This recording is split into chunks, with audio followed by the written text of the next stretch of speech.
اعوذ باللہ من الشیطان الرجیم، بسم اللہ الرحمن الرحیم۔ السلام علیکم ورحمۃ اللہ وبرکاتہ۔ میری آج کی ویڈیو کا ٹاپک ہے حضرت ابراہیم علیہ السلام اور یہ اس کا دوسرا حصہ ہے۔ پچھلی ویڈیو میں ہم نے ذکر کیا تھا حضرت ابراہیم علیہ السلام کو آگ میں ڈالے جانے کا۔ اس کے بعد حضرت ابراہیم علیہ السلام جب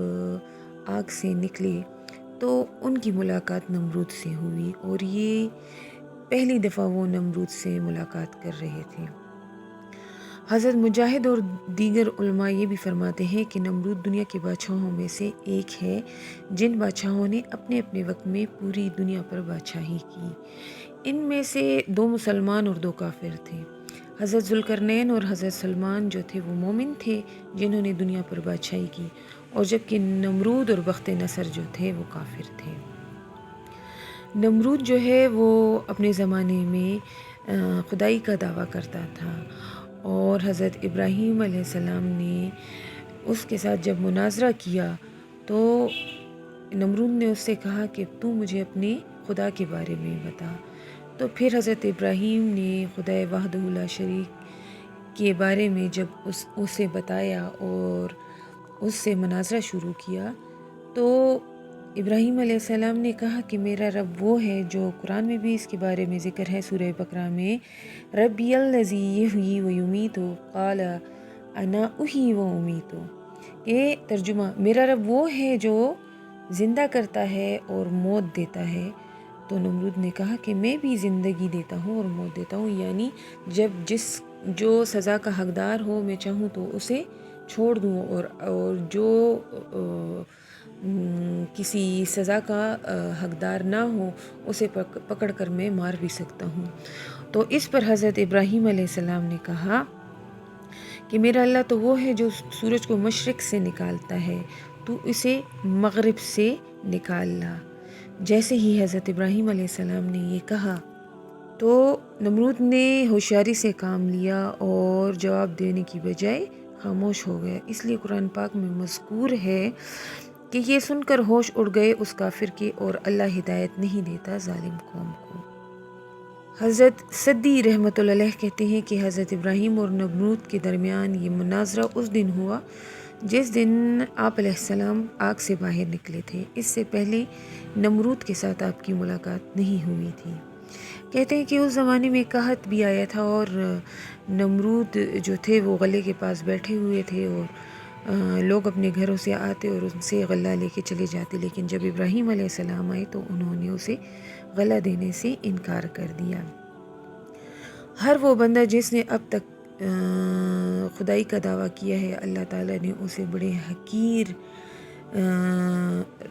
طریقے سے موت دی ہے۔ جس طرح نمرود کے بارے میں کہا جاتا ہے کہ ایک مچھر جو تھا وہ اس کے ناک کے ذریعے اس کے دماغ تک پہنچ گیا تھا، اور اسے اتنی اذیت محسوس ہوتی تھی کہ اسے لوہوں کی سلاخوں سے اس کے سر پر مارا جاتا تھا، حتیٰ کہ یہ اس سے ہلاک ہو گیا۔ حضرت ابراہیم علیہ السلام نے جب اللہ کی رضا کی خاطر ہجرت فرمائی تو ان کے ساتھ آپ کی زوجہ محترمہ جو تھی بی بی سارہ، وہ بھی آپ کے ساتھ تھی۔ جو بانجھ تھی اس کی کوئی اولاد نہیں تھی۔ اس کے علاوہ آپ کے بھتیجے جو ہیں حضرت لوط علیہ السلام، وہ بھی آپ کے ساتھ تھے۔ آپ نے اپنے رشتہ داروں کو اور تمام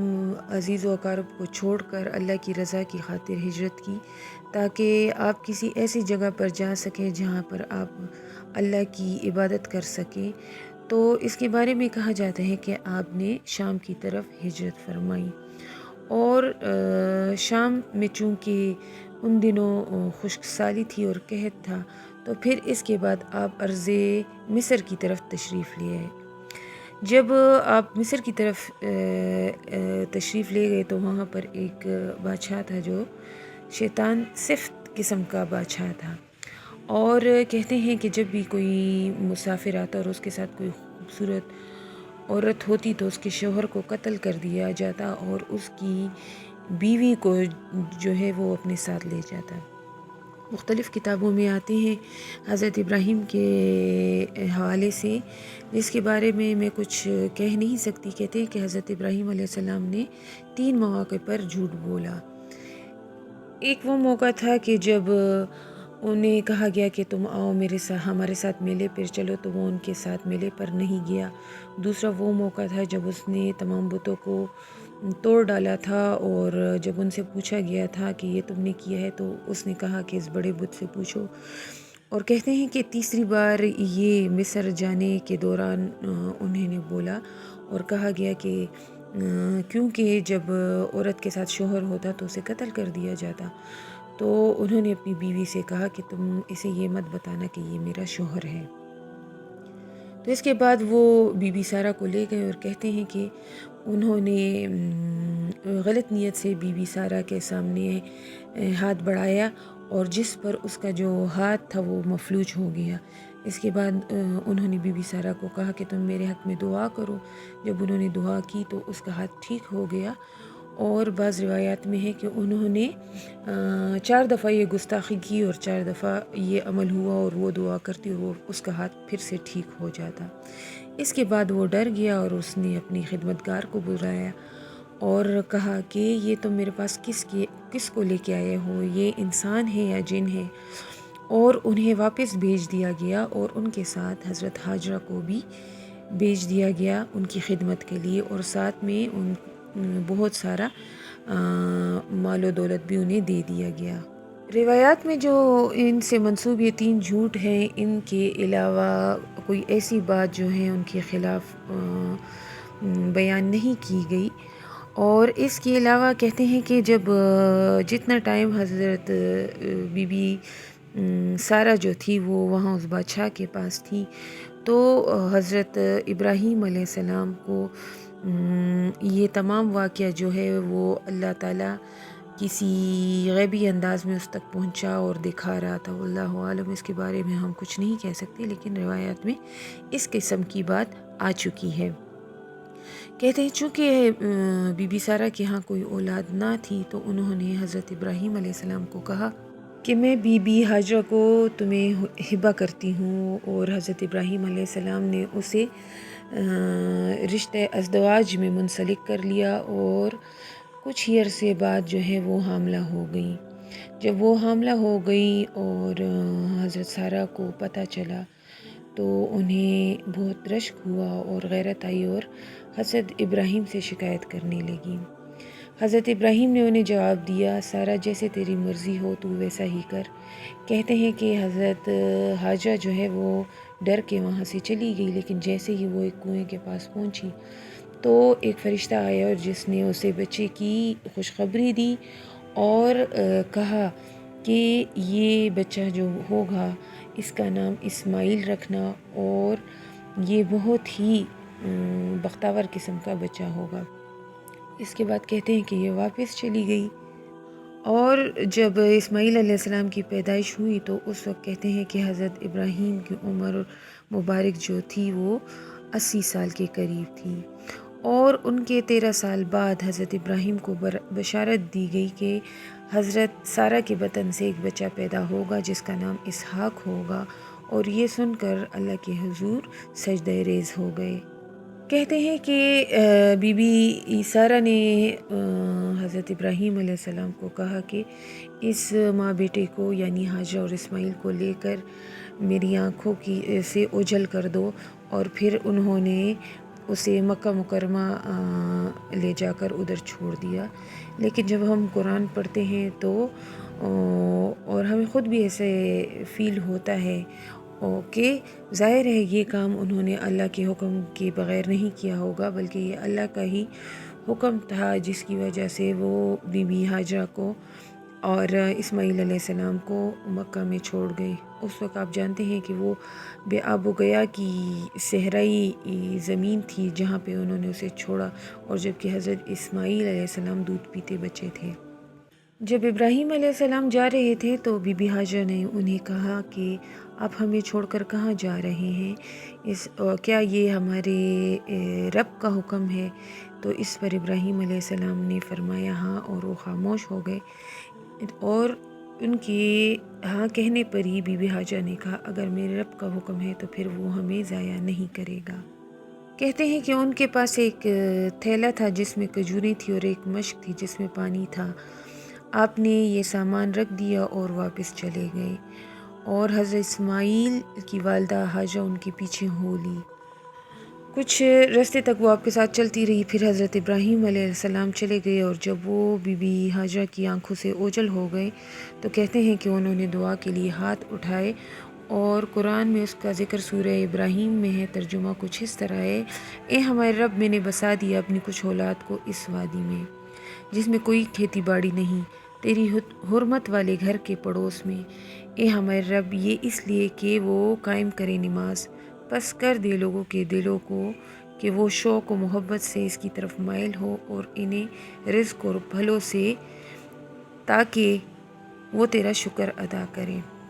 یہ انہی کی دعا تھی کہ جس کی وجہ سے مکہ مکرمہ میں ہر ایسی چیز، ہر ایسی نعمت جو دنیا کے ہر کونے میں ملتی ہے، بے موسم کے پھل اور ہر چیز وہاں پر پہنچ جاتی ہے۔ یہ ان کی دعا کی برکت ہے، اور دنیا کے کونے کونے سے لوگ وہاں پر مکہ مکرمہ کی زیارت کے لیے اور عبادات کے لیے آتے ہیں۔ جب بی بی حاجہ کے پاس مشکیزہ خالی ہو گیا، پانی ختم ہو گیا، اور حضرت اسماعیل علیہ السلام پیاس کی حالت سے بلک رہے تھے، اور بی بی حاجہ جو ہیں وہ صفا کی پہاڑی پر چڑھی اور ادھر ادھر دیکھنے لگی کہ شاید انہیں کوئی نظر آ جائے، لیکن کوئی بھی انہیں نظر نہ آیا۔ پھر وہ دامن میں نیچے زمین کے اتری، اور پھر مروہ کی پہاڑی دوسری سائڈ پہ تھی، اس پر چڑھی، لیکن اسے کوئی بھی نظر نہ آیا۔ اسی بے چینی کی حالت میں آپ نے صفا اور مروہ کے درمیان 7 چکر لگائے۔ حضرت ابن عباس فرماتے ہیں کہ رسول اللہ نے فرمایا، اسی لیے لوگ ان دونوں صفا اور مروہ پہاڑی کے درمیان سعی کرتے ہیں۔ اس کے بعد کہتے ہیں کہ انہوں نے ایک آواز سنی، جب وہ آئی تو جہاں پر حضرت اسماعیل علیہ السلام ایڑیاں رگڑ رہے تھے، وہاں پر ایک فرشتہ کھڑا تھا، اور اس نے اپنے پر سے ایک ضرب لگائی، جس سے ایک حوض سا بن گیا اور پانی نکلنا شروع ہو گیا۔ بی بی حاجہ نے اپنے مشک کو اٹھایا اور چلو کی مدد سے اسے بھرنا شروع کر دیا، اور اس کے بعد باقاعدہ وہ چشمہ جو ہے وہ جوش مارنا شروع ہوا۔ پہلے تو چونکہ یہاں پر کوئی پانی نہیں تھا، اور یہ وہی پانی ہے زمزم، جو پھر ایک بڑے چشمہ کی صورت میں بن گیا۔ پہلے تو یہاں پہ چونکہ کوئی پانی نہیں تھا، تو اس رستے پر کوئی کسی قافلے کا گزر بھی نہیں ہوتا تھا۔ پھر قبیلہ جرہم جو تھا وہ یہاں سے گزرا، اور جب انہوں نے دیکھا کہ یہاں پر پانی ہے تو انہوں نے باقاعدہ حضرت بی بی حاجہ سے اجازت طلب کی، اور یہاں پر ہی مقیم ہو گئے، اور اپنے اہل و عیال کو بھی یہاں بھی بلوا لیا۔ پھر جب حضرت اسماعیل بڑے ہوئے تھوڑے سے، اور حضرت ابراہیم ان سے ملنے آئے، تو انہوں نے حضرت اسماعیل کو کہا کہ سر اللہ تعالیٰ نے مجھے ایک کام کرنے کا حکم دیا ہے، جس پر حضرت اسماعیل نے عرض کی، ابا جان، اللہ تعالیٰ نے آپ کو جس امر کا حکم دیا ہے اسے کر گزرے۔ حضرت ابراہیم نے فرمایا، کیا تم میری مدد کرو گے؟ حضرت اسماعیل نے عرض کی، ہاں، میں آپ کی مدد کروں گا، اور اس طرح باپ بیٹے نے کعبۃ اللہ کی بنیادیں اٹھائیں۔ حضرت اسماعیل پتھر لاتے تھے اور حضرت ابراہیم دیوار چنتے گئے۔ جب دیوار اونچی ہو گئی تو حضرت اسماعیل ایک پتھر لے آئے اور اسے نیچے رکھ دیا تاکہ آپ علیہ السلام اس پر کھڑے ہو کر کام کرے۔ حضرت ابراہیم اس پتھر پر کھڑے ہو کر دیوار بنانے لگے، اور یہاں تک کہ جہاں تک آپ کا ہاتھ نہ پہنچ پاتا تو ایک لفٹ کے انداز کی طرح وہ پتھر اوپر، کہتے ہیں سنا گیا ہے کہ وہ اوپر ہوتا گیا۔